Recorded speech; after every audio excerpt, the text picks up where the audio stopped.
C'est un article qui partait d'une idée des enseignantes avec qui on travaillait depuis plusieurs années dans l'école en réseau, donc qui utilisaient des outils numériques collaboratifs pour faire travailler les enfants ensemble, puis qui se demandaient, on voit que les élèves sont engagés dans la classe, ils participent avec plaisir, ça a changé comment la classe ça fonctionne depuis qu'ils font ça, mais est-ce qu'ils apprennent vraiment plus? Est-ce que c'est juste une impression qu'on a? Comment on pourrait vérifier que les élèves, au-delà de leur engagement puis du fait que dans la classe ils ont du plaisir, tout ça, est-ce qu'ils apprennent plus que quand on faisait nos méthodes plus traditionnelles avant?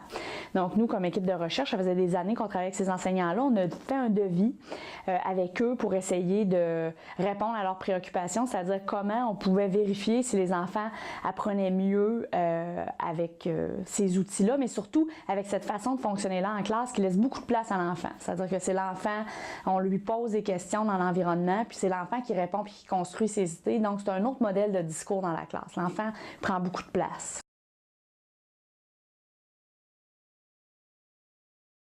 Le projet, la plupart du temps, soit en vidéoconférence ou avec le Knowledge Forum, qui est un forum électronique de co-construction de connaissances. Les enfants, on travaille des questions authentiques avec eux.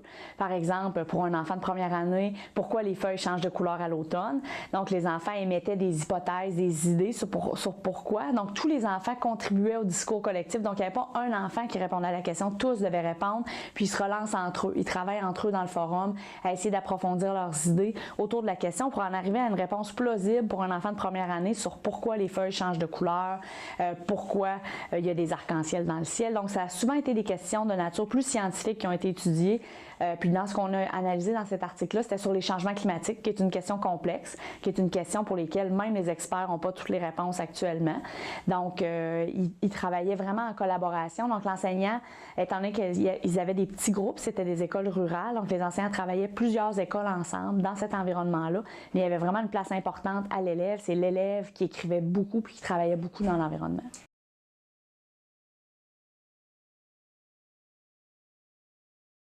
Bien, tout à fait, parce que ça changeait des cahiers d'exercice puis des autres activités, c'est-à-dire que, puis d'une discussion par exemple, parce que dans une discussion, quand l'enseignant pose une question comme par exemple, qu'est-ce qui fait que le ciel, il y a des arcs-en-ciel parfois, bien, un élève va répondre, l'enseignant va dire « Ah, c'est pas tout à fait ça », un autre élève va répondre, tandis que là, tous les élèves peuvent donner leur avis, peuvent contribuer au discours, ce qui est vraiment très différent d'un discours oral. Donc, en utilisant l'écrit, ça favorise la participation des enfants davantage.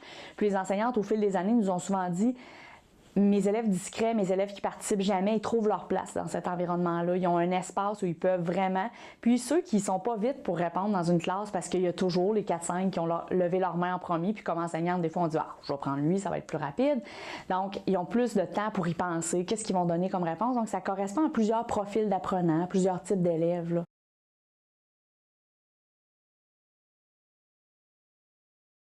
C'est une combinaison des deux selon moi, c'est-à-dire que l'outil, un outil technologique, on peut en faire ce qu'on veut, mais habituellement, on réussit à faire ce qu'on faisait déjà avec un peu mieux. Tandis qu'il y a des outils qui peuvent transformer vraiment ce qu'on fait dans une classe. Donc, c'est fait, oui, l'outil soutenait ce que les enseignantes voulaient faire, mais c'est surtout l'écriture, c'est-à-dire que tous les enfants écrivaient à tous les jours avec plaisir, puis avec bonne volonté, puis attendaient avec impatience les réponses des autres, puis qu'est-ce que les autres disaient.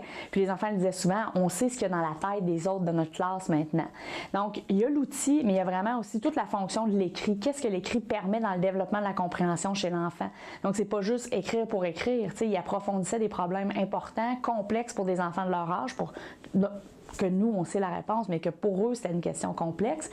Puis, c'est vraiment le fait d'écrire beaucoup. Puis les enfants l'ont souvent dit quand on les interrogeait, quand on leur disait l'écriture, qu'est-ce que c'est pour toi? Puis ils disaient, c'est pas de l'écriture. Puis on disait, ben oui, c'est de l'écriture, tu es en train d'écrire présentement. Ils disaient, non, l'écriture, c'est faire un brouillon, un propre, puis écrire un texte. Ils disaient, là, ça, c'est pas de l'écriture. Donc les enfants nous ont tellement témoigné souvent de ça parce qu'on n'arrivait pas à leur faire parce que c'est facile, on essaie de voir c'est quoi leur engagement, pourquoi ils apprécient l'activité. Mais pour eux, là, c'était très important de dire que c'était pas de l'écriture. Puis nous, on les ramenait tout le temps. Mais oui, tu écris présentement. Non, c'est pas de l'écriture. Donc pour eux, le terme même écriture avait une connotation négative, était très scolaire, alors que là, c'était pas de l'écriture pour eux. Non, non, j'écris pas, là, je travaille avec les autres.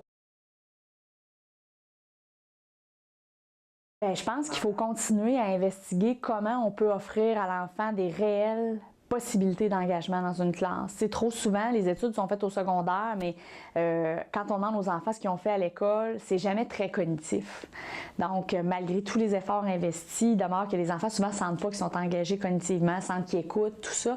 Donc, il faut continuer. On le sait, on n'a pas besoin d'autres recherches pour le démontrer.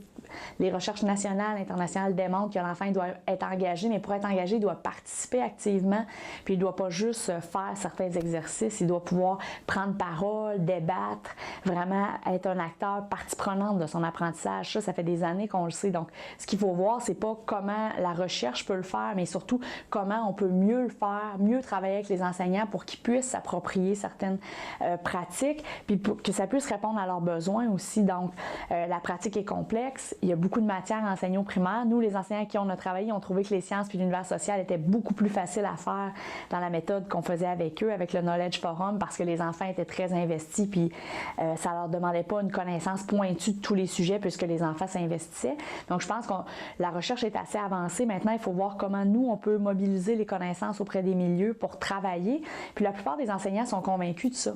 Il faut leur donner le moyen de le faire. Il n'y a pas d'enseignant qui se dit qu'il ne veut pas que son élève soit actif, que les élèves soient actifs dans leur classe, mais maintenant, il faut prendre conscience de jusqu'à quel niveau ils sont actifs, puis aussi comment on peut leur donner des moyens supplémentaires pour y parvenir, qui ne sont pas juste de donner des formations, mais qui sont du temps d'accompagnement pour réfléchir à qu'est-ce que j'ai essayé de faire dans ma classe, est-ce que ça fonctionne, est-ce que ça ne fonctionne pas.